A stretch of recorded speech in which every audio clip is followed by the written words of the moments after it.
Hello and welcome to Race and Health Matters, a podcast produced by the NHS Race and Health Observatory. I'm your host, Dr. Guddi Singh. In this episode, we discuss which inequalities are most clearly highlighted by the data, what these patterns reveal about opportunity and experience across the workforce, and why some gaps persist over time.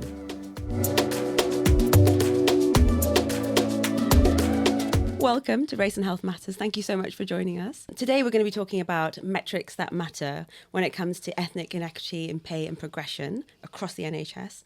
I'm so pleased that you've joined us. So I have Professor Carol Woodhams, whose work on pay and inequality has shaped policy and practice, and Professor John Appleby, the former Director of Research and the Chief Economist at the Nuffield Trust, whose work has helped generations of people think more clearly about evidence, finance, and how health systems behave. So you're both experts in the field, and I'm very, very happy for you to help me to think through this question, because I feel like numbers are really useful for helping to clarify issues in the NHS, whether it's about pay or not. To me, as a scientist and a doctor, they make patterns visible in organisations, but I think that sometimes numbers can also obscure things that ought to be clearer to us.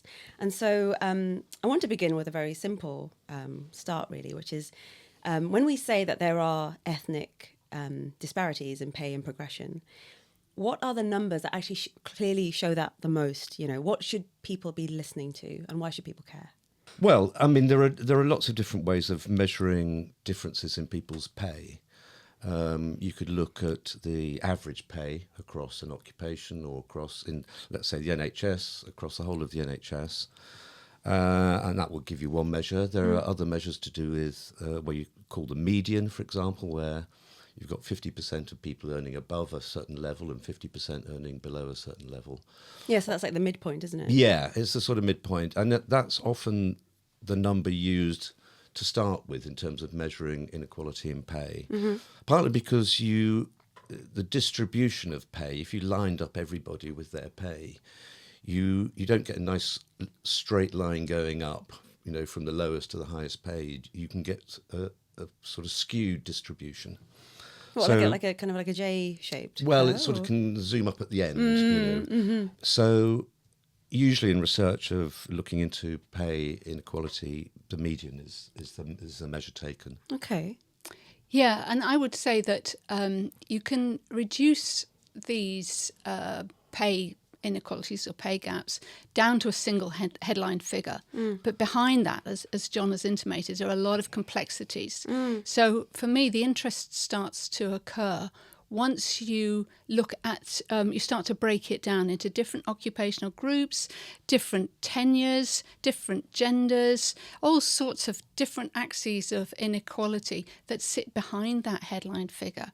So there are many different versions of a pay gap that one can calculate, and each one of those starts to illuminate different aspects of workforce inequalities. So that's fascinating, because you've already kind of broken this whole thing open now, because you've said to me that there's not just one figure, because I was imagining there might be just one key stat that I might need to know from this, but it sounds like there's a lot more behind this. And I wondered whether, Carol, you could tell me what, in your opinion, is some of the most revealing metrics when we're looking at this issue. Yeah, so for me, the metrics have got to be a little bit more sophisticated than the overall gap. So for a start, you need to look at the compositional effects. So who is actually represented in which grades, which occupations, which leadership bands, etc. Then you need to look at even more sophisticated aspects, such as who spends most time in a pay band. So the NHS is quite nicely structured, of course, with Agenda for Change sitting behind all of the different pay and occupational groups. However, you know, people don't necessarily move through those pay bands equally. So one of the most important things to understand as to why there might be pay gaps is to look at who gets stuck in a pay band, who progresses through a pay band, who is promoted faster than anybody else. So there are many different aspects to this. But those are some of the basic ones for me. Maybe I was just thinking actually, partly on that, but a slight sidebar, which is just to put some of this in context with about the NHS, which is the sort of what we're concerned about here. I mean, the NHS is a huge employer. It's Yes. the largest employer in this country, single employer. I think it's the largest employer in Europe. It's kind of crazy, isn't it? I Second largest in the world, apparently. Right. By think the that Indian Railways. It's something like the Indian Civil Service and so on. But it's very large. Yes. It's sort of Yes. in England, 1.3, 1.4 million people are employed. The wage bill alone is approaching something like just a shade under £300 million a day. Wow, that's staggering. So we're looking at 100 billion or so a year. And then there's, apart from that, there's a sort of composition of the workforce, which Carol's sort of getting onto as well, which is it's an employer, a high employer of ethnic minorities, and always has been.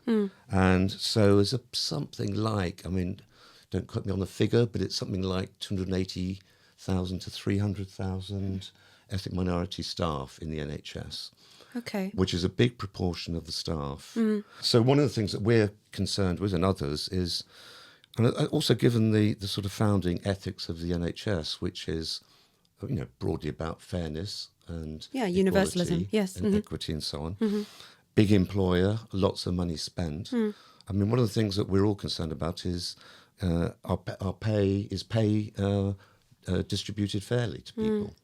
And sorry, just quickly to pick up on this thing called Agenda for Change. Agenda for Change is a pay system which governs the pay and progression and terms and conditions of something like 90% of 90, NHS staff. Not doctors, not senior managers, and there are a few other groups. So it covers the vast majority of staff and was introduced, when was it, sort of early this century, 2004? Yeah, I would say, 5, 6, something like that. So Okay. it's been around for just over 20 years. And the idea of Agenda for Change was to essentially pay people equally for equally valued work. And it partly arose out of disputes about fairness between men and women and other groups.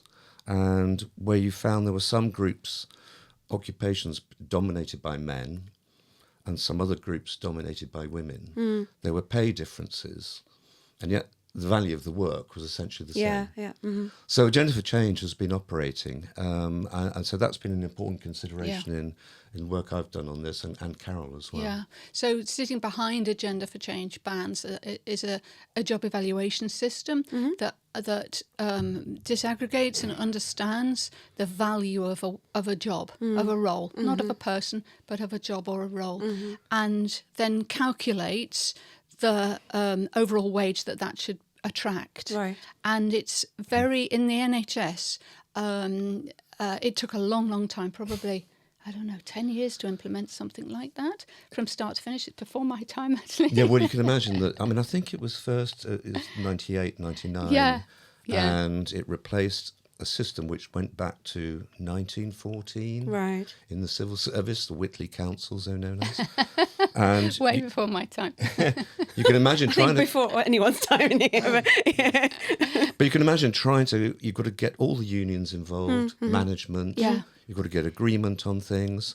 What does equal pay for equal value of work mean? Right. You've got to sort of operationalise this and make it real and so on. Yes. So it was a huge undertaking, and it was a real triumph, I think, in the NHS to have done this. Absolutely, and it helps to standardise the value that is attached to a role and ensure, and it's not perfect, and there are a lot of disputes around it, but it helps to ensure that you earn the worth of your job. Yes. And so that is at the seat of the fairness, the structures of fairness.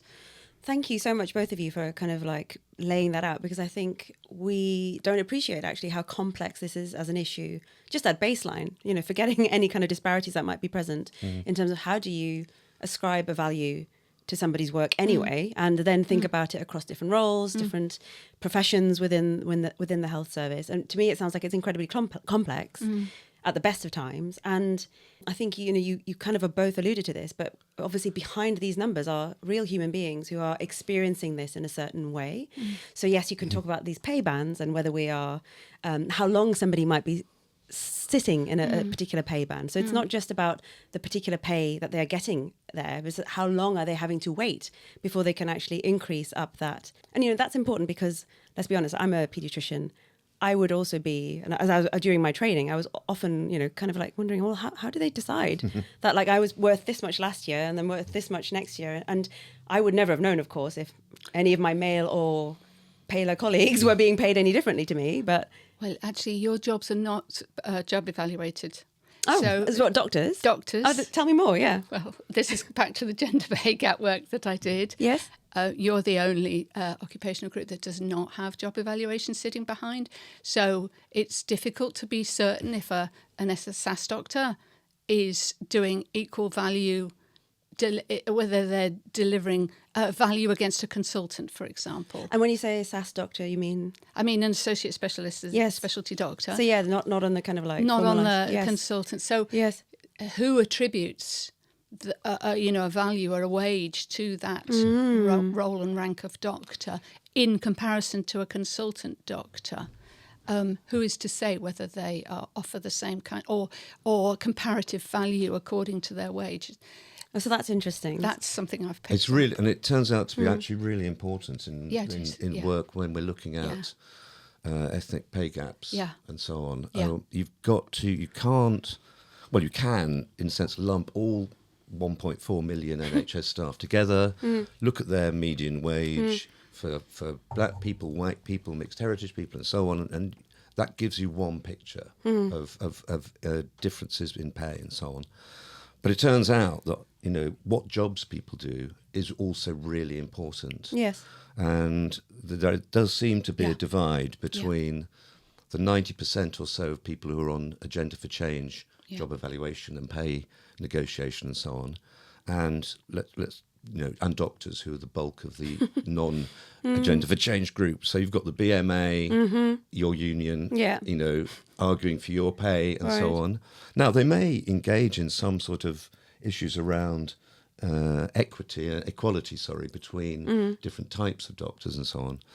But it's not really built in to the system, is it? As it is for agenda for change. No, it's not. It's not built in, and it's not rationalised. It's not justified. It's not according to any allocation of value. So we're not picking on you as a doctor here. By no, the way. this is just how it is. I mean, I'm definitely not in charge, so I'm not taking this. When personally. agenda for change was introduced, I understand. It's difficult to get evidence on this point, but I understand that there was some resistance on job evaluation from the medical profession. I wouldn't be surprised. I'm not surprised, in fact, actually. And the reason I find this very interesting is because when you talk about associate specialists, you're talking largely about international medical graduates, right? Yes.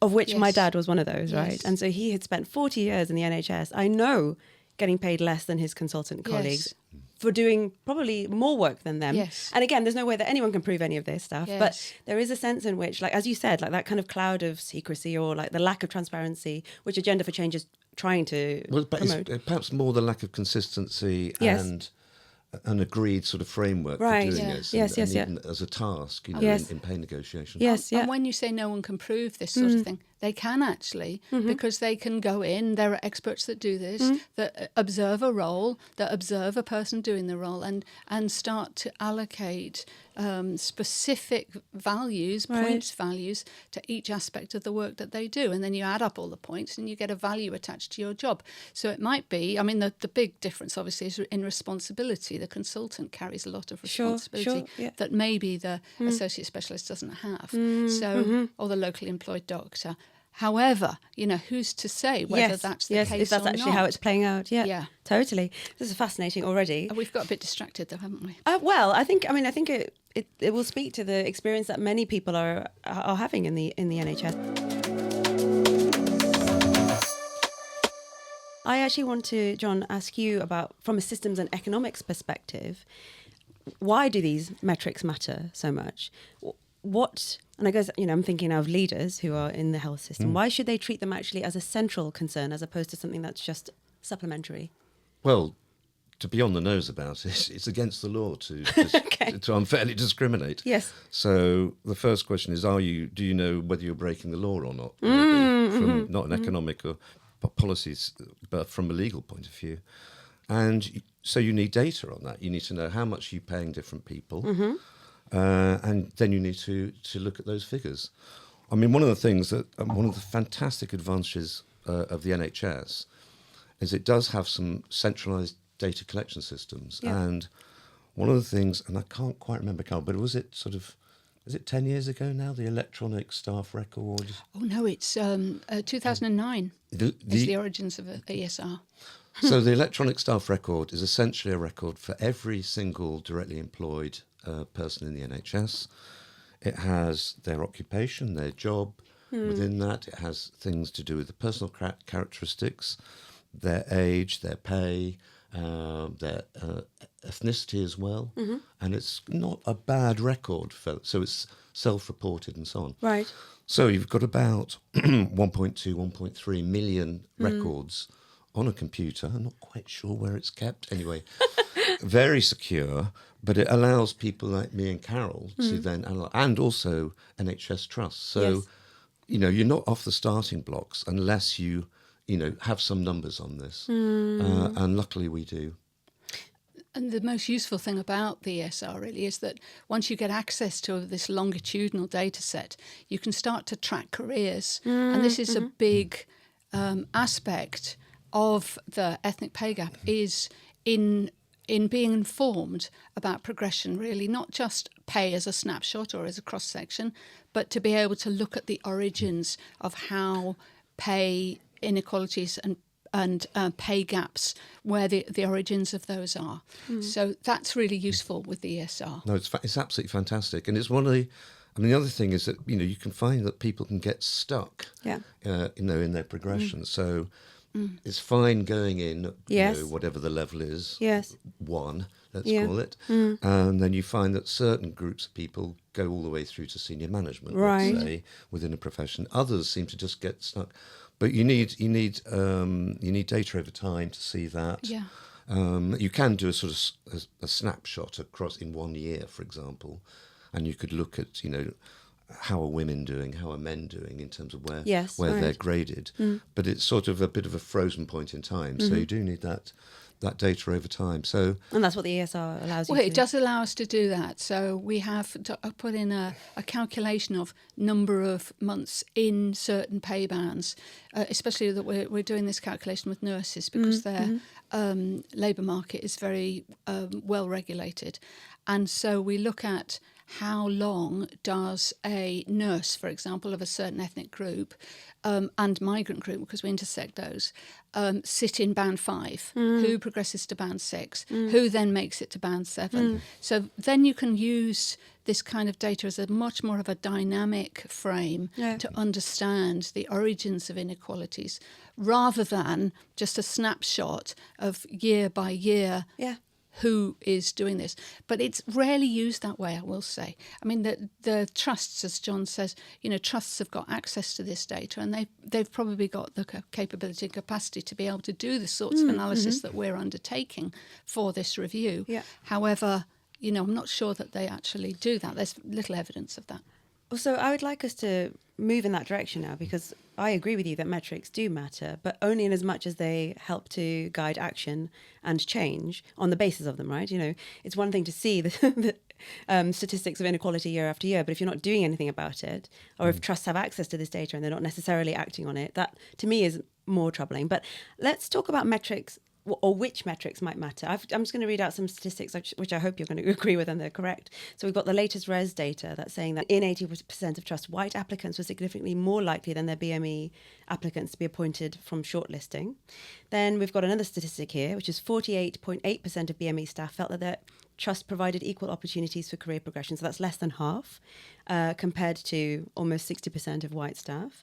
And then board membership, which is quite interesting. Again, BME board membership was the whole workforce is more like almost close to 30%. And NHS England's own ethnicity pay gap reporting that it's about 6% in terms of the difference. And again, I don't know if that's something you want to pick up on or, maybe disaggregate a little bit more. But I suppose, Carol, if I was going to turn to you and say, which workforce metrics to you are the kind of juiciest ones, or the ones that really kind of tell you the story. Which ones would you pick? I think you've just cited an awful lot, and I don't think either John or I would disagree with any of that. For us, the most important workforce metrics is when you actually become employed. So rather than applications, which I know would be an issue and I know would be a problem, but that's kind of outside of our scope in this particular review. So the workforce metrics that I tend to rely on and find very important are pay, obviously, but then also total pay. So the difference between basic pay and total pay is important. And what is the difference there? So the difference is quite stark in terms of not only just in terms of money earned, but also in terms of how it's distributed amongst the different ethnic groups. So in the medical and dental group, again, enhancements such as what used to be called clinical excellence awards can be worth tens of thousands on top of a basic salary, and that would make you move from basic pay to total pay. This is like a bonus, isn't it? It is a bonus in the yes, but only really that professional group attract those kind of bonus amounts and possibility of bonus.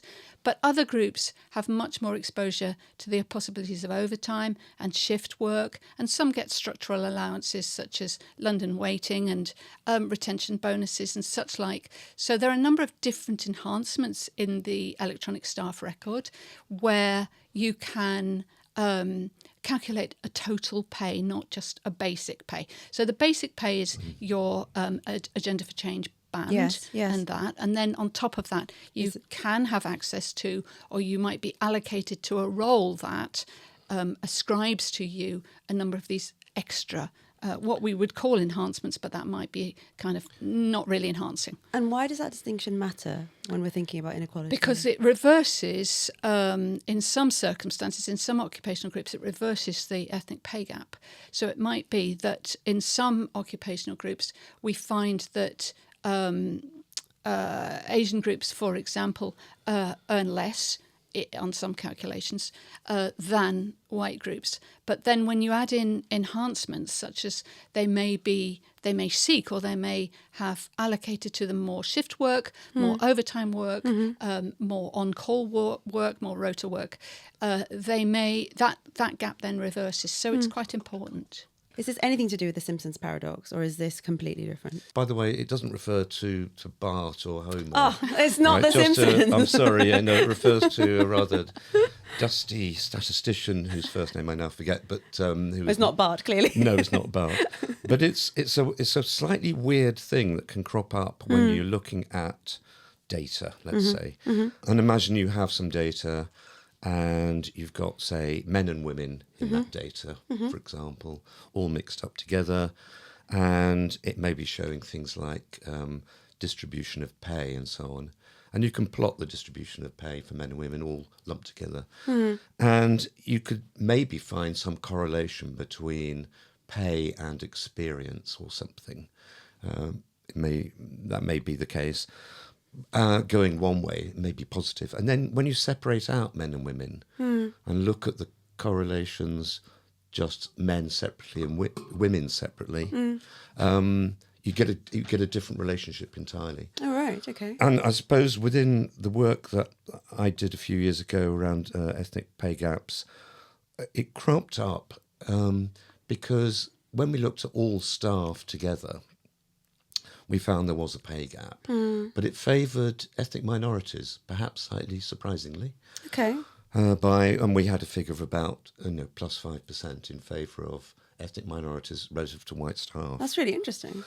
When we separated out consultants, you get a slightly different picture. And then when you look within consultants, you get another picture again, and the gap tends to reverse. Okay. So lumping everybody together gives you one view, and it may be misleading. So one of the things, I know Carol and her team are having to do is look at pay gaps by occupation, by job, and so on. And then within that, is it, an excuse the phrase, but it's not white versus non-white, but there are different ethnic minority groups, and they have different experiences. And so you then have to break down the data that way as well. One of the most sophisticated things that we do is what's called a Wakaka-Blinder decomposition analysis. Wow, say that I again. think you can explain that one if you want to. A Wakaka-Blinder decomposition analysis, Okay. which looks at the value returned to an element for a group. So let's say, for example, you were to compare a white surgeons to black surgeons, and you were to see whether they had the same monetary value ascribed to each year of service, let's say, and look at who returned more value per year of service. And that really helps you to compare like with like. You know, you can look at a particular group within a particular occupation that have worked for even the same years of service, but you can see how greater value is attributed to one group in comparison to another. So that's one technique that we're deploying in this particular review. Could you jump in there? Because I think this is I mean, the first stage, and you ask questions about this, about what numbers, what are the metrics, what are the numbers you want to look at? And I think we've said there could be an array of numbers, all telling you a slightly different story, which has to be understood and so on. I think the next sort of step in this sort of research is, let's say we observe some pay gaps between groups. The question that immediately arises is, are they fair or not? For example, we would expect there to be pay gaps based on age. So how much experience have you had in a job? Younger people tend to be paid less than older people, and that reflects a reward, if you like, for more experience, better at the job, and so on. Yeah. So you could say that's a warranted variation, age. So what are the unwarranted variations? You know, where's the discrimination, the racism, let's say, things which are not justified in terms of differences, and is trying to tease those apart. The Wakaka-Blinder sort of statistical analysis, and then there are other statistical ways of going about this, tries to hold some of these warranted things constant, so they're not interfering with the analysis that you want to do. You then observe what you can't explain. You're kind of left with a residual, and you say, we can't observe what sits behind this. Yes, some of it's to do with age, some of it's to do with seniority, some of it's to do with length of service, but what are we left with? And if we can't explain that using the variables that we have in our equations, you know, you're getting towards the idea of unfair or potentially discriminatory differences in pay. Let's stick with that then, this idea of discriminatory differences. The more that I'm talking to you, the more I'm realizing this is an incredibly complex area. It's a bit of a minefield, actually, in terms of trying to be fair in your interpretation of what this is. You know, it's not straightforward. Everything you've described sounds like there's a lot of analysis that can skew it in different directions, right? You know, look at it this way and you're seeing one thing, look at it in a different way and suddenly it's a different picture entirely. But what do you make of it is ultimately what it comes down to, for me at least. And I suppose, again, if we're thinking about NHS leaders who might be listening to this, what is the danger of focusing on some of these like headline stats as opposed to really like understanding some of this nuance that you just described to me? Well, one thing, and then you alluded to it earlier, which was, or you did, Carol, which is we're focused on the NHS, as it were, but you can imagine a situation where, I think it was in relation to applications for jobs. Now, it could be that there are a disproportionately low number of black people, let's say, who are applying to go to medical school. Yes. Now, is that the fault of the NHS? What's the role of the NHS there? Maybe it's not the role of the NHS, or it could be the role of medical schools to be more encouraging. But you're then looking, you've got the NHS, but you've got what's the routes in to medicine, to healthcare and so on. And if we're talking about discrimination could be, it could be starting at birth almost, through school, affecting people's opportunities, affecting their expectations of what they want to do and so on. What we may then observe in terms of pay differences is in some sense maybe partly to do with that as well. So it is complicated, and you also mentioned trusts, and they want numbers, and they should be looking at numbers which can help them actually act and change things if they think things are wrong or unfair. What can they do about the education system? So policy in this area is also complicated. Yes. Yeah, and I would add, in relation to your question about was like how might stats mislead, for example, is that if trusts are going to start to report their ethnic pay gaps at quite a high level, and if they don't see a pay gap, they may say no problem here. Yeah. They may just say, okay, no problem here. But what they're overlooking is the fact that, for example, a black nurse who's been 20 years in the job, applied for a promotion, never been overlooked for promotion many times. A white nurse who's been 4 years in the job, applied for promotion once, and then gets promoted. And they end up in the same band. So you say, okay, no pay gap. But what you're not seeing is the career gap, is the progression gap. Sometimes your high-level aggregated statistics can mask, can lead you to overlook some of the issues and challenges that sit behind. We're back to the Simpsons paradox in some sense. That you get, the aggregate can cover up differences in the detail, which are really important. That and in fact it is. I'm pretty sure it's an obligation now for organisations over 250 people to certainly report a gender pay gap, and it has been for some years. Yes. But also I think it's now coming. It's on its way. We're moving towards that, yes. For ethnic pay gap as well. And disability. And disability as well. So I haven't looked at the details on the legislation on this, but it would be worrying if all that a trust had to do was report its overall aggregate labour force ethnic pay gap. Yes. Because the NHS is a bit like a sort of industrial estate. You've got some consultants over here in one sort of shed. Yeah. You've got the porters there. You've got nurses. You've got managers and so on. You've got different groups, and lumping them all together can be very misleading. And it does take a bit of work on the part of trusts. And I think they're going to need some guidance on this about what should they be reporting, into the public domain every year. Well, I've got two follow-up questions that come up to mind immediately. One is this: how do we stop data then becoming so aggregated that actually becomes meaningless, or at least loses that human story, right? Just what you've described. I mean, lots of examples are coming to mind for me where, again, it could be the person who's repeatedly asked to step up or, to kind of like take on a more senior responsibility, but not necessarily being reflected in their pay or their position, or the manager who keeps like getting shortlisted for these jobs but never quite makes it through the door into the higher kind of echelons. How do we capture that as well? And then I feel like that's the important part, right? That is ultimately what we're talking about, is human experience, the lived experience of this, what sounds like very abstract, dry numbers on the one hand, but really it's material differences for people on the other, right? So the great thing is, in the SR, that's all recorded. So you've got access to all that information. You can see who's acting up into higher positions.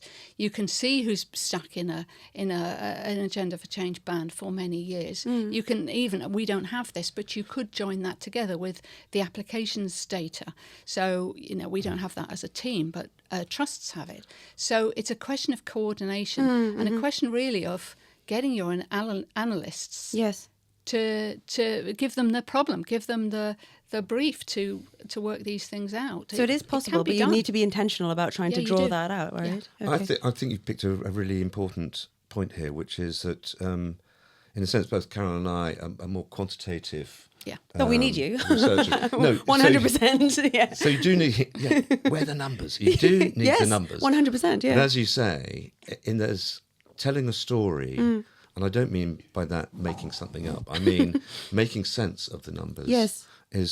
Can be very difficult if all you're staring at is the numbers. Yeah. So you do need qualitative research. Yeah. Yes. You do need people's experiences. You need to talk to people. And I've known economists and myself included who have stared at some analysis, and it's taken somebody who's experienced the thing I'm looking at in numbers to say, well, it's that, obviously, because we haven't thought about it. So we need to you need to meld these two things together, I think. Yeah, no, that's really humbly put, I think, about, of course we need all of it. We need the whole picture. You can't just have one slice of knowledge here. The other thing that I wanted this discussion has raised for me is this idea that you're right, we're moving towards this idea of mandatory reporting in ethnicity pay gaps. But we've had res data for a while now. And the cynic in me will be like, well, we've kind of known that there's been inequalities for a little while now. And I would be asking, so what is this transparency for if we're not acting on it? Or even if we are acting on it, but it's not really made the difference yet that we might have hoped for. And again, I'm not saying that we should have fixed racism. Let's be honest, it does exist outside and begins outside of the NHS. So it's not entirely on the NHS's shoulders. But I guess, and this might not be a question you can answer, but why are these gaps so sticky over time? Well, that is the right question to ask. Yeah. I think there are some. I mean, I'm not completely au fait with all the staff survey stuff and the res stats in terms of trends and so on. I mean, there are some improvements in some areas. I mean, one of the points of collecting the data and publishing it is, well, there's a name and shame aspect to this. Okay. You are the worst. And I used to do this when I was writing about this stuff. Here's the worst trust in the country. Yeah. For ethnic minority staff's feelings about how their trust is run, for example. Now, that can exert some pressure. But in the end, it will come down to, is it in senior managers? Does it affect their pay? Is it on the board agenda? Every month, there should be a section, in my view, looking at pay gaps. There should be a section whenever the res stats come out, and these are stats collected on a number of important metrics to do with staff, that should be a regular item on every board agenda.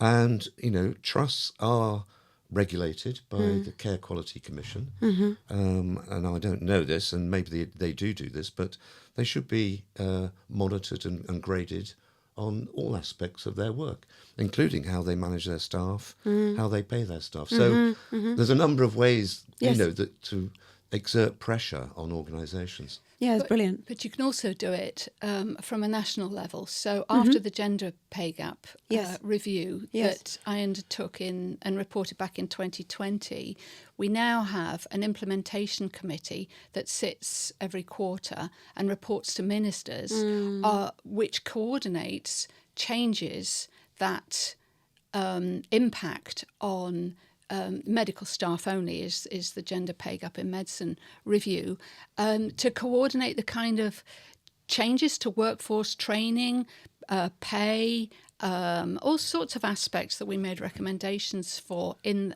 that review. It's chaired by Professor Dame Jane Dacre, who's very influential, and we continue the work. And we also get access to the SR data to refresh, to evaluate the impact of the decisions that have been made and the changes that have been made. So I think there's kind of two ways of doing this. There's three. There's the line manager level, there's the trust and board level, but then there's the national level as well, because after all, that is where pay is determined at the end. I'm putting these figures out in the public domain. I mean, this is, it's hard for the public collectively to somehow exert pressure on pay and so on. But, just having, as I say, this, I use naming and shaming, but it's not about shaming, but it's about making other organisations aware of how they're behaving and how they're performing, I think is a really important pressure. And producing best practice recommendations so that others can aspire to be and learn how they can, see the policies and practices from the best performing trusts so that they can then adopt those. And maybe also, that just made me think that, it's not that NHS trusts are deliberately behaving badly, necessarily. There may well be some of that going on. It may be that they're simply ignorant of what's going on in their trust. Yes. Because they don't have the numbers. Yes. They don't, pore over the res stuff and the staff survey stuff. And so it looks like we have a problem here. let's try and sort it out. So, yeah, I think publishing the numbers and helping trusts to grapple with them, I think, is really important.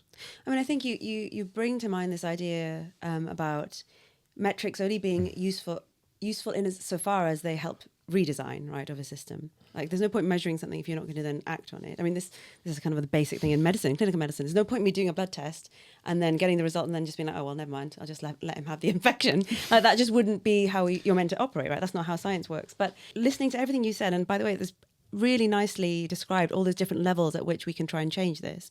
You're talking about actually at some level a public conversation and a national conversation around what's fair, what are we going to tolerate as a society in terms of pay differences. But you're also talking about, well, so what's happening at individual trust level, like in individual teams, what trusts can do, what board, like executive board level can be thinking. But absolutely, there's a national picture here, isn't there? There's like legislation that we can draw on or use. And bringing all of that into mind, we've got a whole palette there that you've nicely painted for us. For anyone who's listening who might occupy any position on that whole spectrum, what would you be wanting them to know or to think about in terms of what they could do or what they should be kind of bearing in mind as we move forward with this, in terms of what needs to change, who can change this, so that actually we're not having this conversation in, say, 5 years' time? That's quite a question. I mean, one of the reasons that the Race and Health Observatory, of which I'm a board member, by the way, as well as the other stuff you read out at the beginning. Well done. Yes. It was one of the reasons it was set up is partly in the wake of Black Lives Matter, but also I think there was a head of steam building up about, well, we've got these statistics we collect in the NHS, as you say. What's the point of collecting the numbers if we don't do anything about them? And so I think the RHO, partly to act as a focus for that. Yes. So I'd encourage people to look at the RHO website and Absolutely, the research that it's commissioned Carol and her team to do this work and so on. And to also, you refer to individual healthcare practitioners, take some time to look at the board agendas and minutes of your local trust. And if you're not seeing these sorts of issues coming up, raise it. It's a really important issue. And as I say, it really needs action, partly at a national level, but right at the local level, it seems to me. Yeah, I would agree with all of that. It's just, say you need to get better informed, Yes. raise awareness, Yes. become an ally. And, change starts really from grassroots up, but also from top down. So the more we know, the more we can do about it. And maybe some sort of optimism here. We've talked about we talked about agenda for change, this system of determining pay. Yes. And it does seem to me that that's been one of the real successes it in works. the history of the NHS in grappling with difficult issues about physiotherapists. Are they the same value as psychotherapists, Right. or what should be the difference, Yes. and so on? And it was achieved. It took time, but it was achieved. And so you're saying that could be something similar, a similar kind of initiative that could try and address. It was just these gaps? I think when people are focused on an issue, and I mentioned the RHO as an organisation, which is a sort of, an organisational focus on this issue. I think things can change. I think that's the optimism bit. Well, we've got to be in there. We've got to be thinking about hope, haven't we? And we have to be in this because we believe things can change, right? Thank you both for just being incredible and being able to break that all down into a way that I could understand. Is there anything that you'd like to leave the listener with? Did we explain the Simpsons paradox properly? Maybe it is something to do with the Simpsons. I have to sort of find a link there. I don't know. No, wonderful. No, I would just say, as John said, become more aware of the work of the RHO. Once our review is written up, hopefully it will be widely read and Yes. accessible. And so, just be aware, Yes, it's a really important thing to look out for, I think, is the work when Carol publishes, and we'll be publishing on our website, and Carol will be doing academic papers and so on. Because that's the other thing to say about this work is there's not much of it about. Yes. I mean, we're collecting some stats and so on, but we want to, we know there are some gaps. We want to know why and what we can do about it.